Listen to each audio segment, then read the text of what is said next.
Beberapa hari terakhir, satu isu hukum dibicarakan sangat ramai. Nikah siri dan poligami, apakah dipidanakan dalam KUHP baru?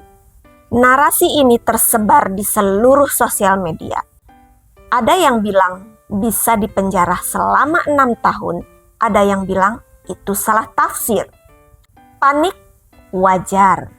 Tapi sebelum kita menyimpulkan sesuatu, mari kita bedah secara jernih KUHP yang baru.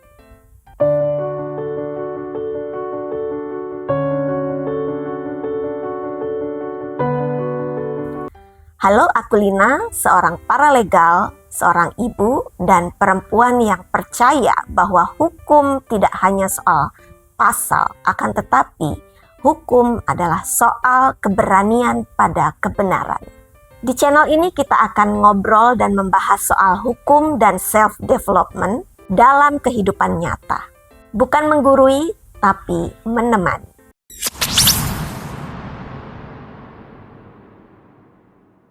KUHP baru sudah mulai diberlakukan sejak 2 Januari 2026. Menggantikan KUHP lama peninggalan kolonial Belanda diganti dengan KUHP baru 2023. Kode ini berisi tentang ketentuan pidana yang berlaku di seluruh aspek kehidupan, termasuk ke dalam kesusilaan dan soal keluarga. Bagian yang disoroti publik yaitu tentang nikah siri dan poligami yang sedang ramai dibicarakan di seluruh sosial media.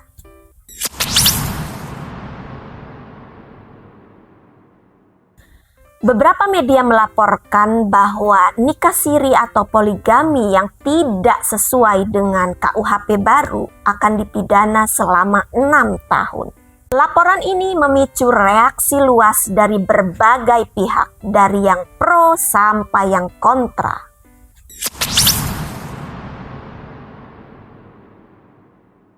Di dalam KUHP baru, tidak serta-merta langsung memidanakan praktik nikah siri ataupun poligami. Sebenarnya yang diatur itu adalah prosedur. Jadi di dalam KUHP baru itu, pernikahan siri atau poligami yang tidak memenuhi syarat secara yuridis. Jadi yang diatur itu adalah pelanggaran hukum perkawinan secara formal yang ada halangan sah menurut Undang-Undang Perkawinan.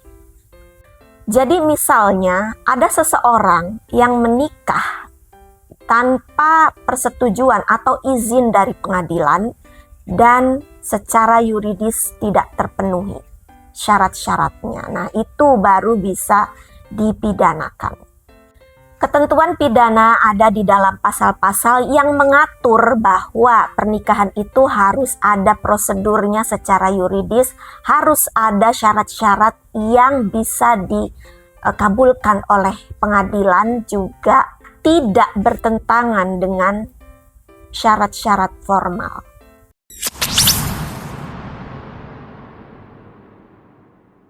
Di dalam KUHP baru ada beberapa pasal penting, misalnya 401 sampai 405. Misalnya ya, di dalam pasal 402, di situ mengatur bahwa siapapun yang melangsungkan perkawinan meskipun mengetahui adanya halangan sah, misalnya sudah menikah atau tidak ikut prosedur yang benar, dapat dipidana penjara atau denda. Jadi di pasal ini yang sering disalahpahami atau dianggap sebagai larangan untuk berpoligami secara kontekstualnya. Sementara itu, misalnya kegagalan administratif, seseorang tidak melaporkan pernikahannya, itu bisa dikenakan sanksi denda. Jadi tidak langsung dipidana.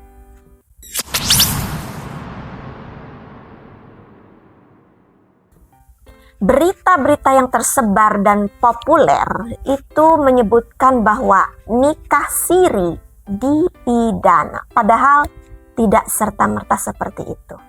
Itu sangat keliru jika dibaca sepotong-potong. Jadi nikah siri itu tidak serta-merta atau langsung dipidanakan begitu saja, kecuali ada larangan atau pelanggaran-pelanggaran yang secara formal melanggar pasal-pasal, misalnya ya menyembunyikan status, ada halangan yang sah atau tidak tercatat di negara.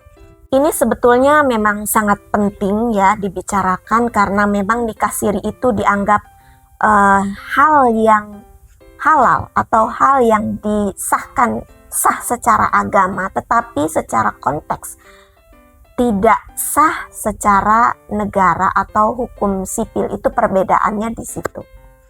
Jadi hukum negara memandangnya berbeda dalam konteks melindungi hukum sipil.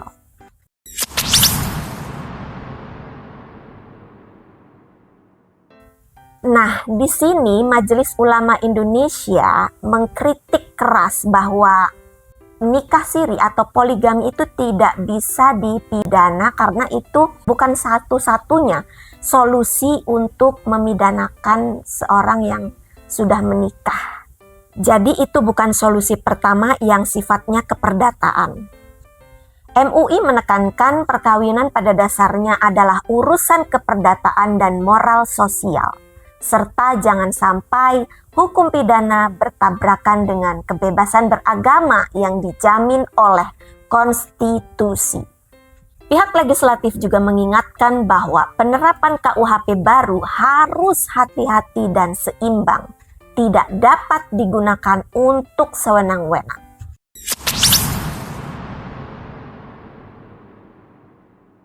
Jadi apa artinya ini bagi hubungan keluarga di dalam kehidupan nyata?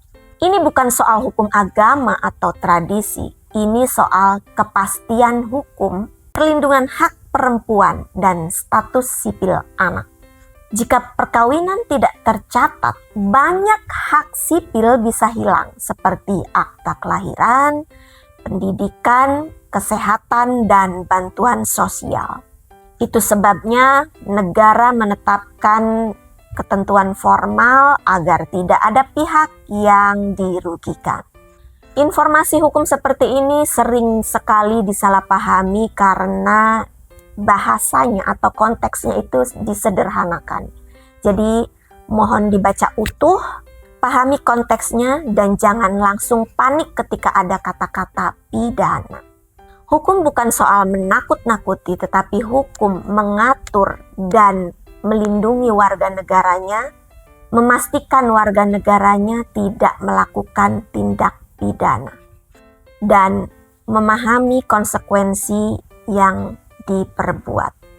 Subscribe untuk konteks hukum yang tenang, jujur, dan aplikatif. Like, share, dan komen. Bye-bye, see you next time di video-video selanjutnya.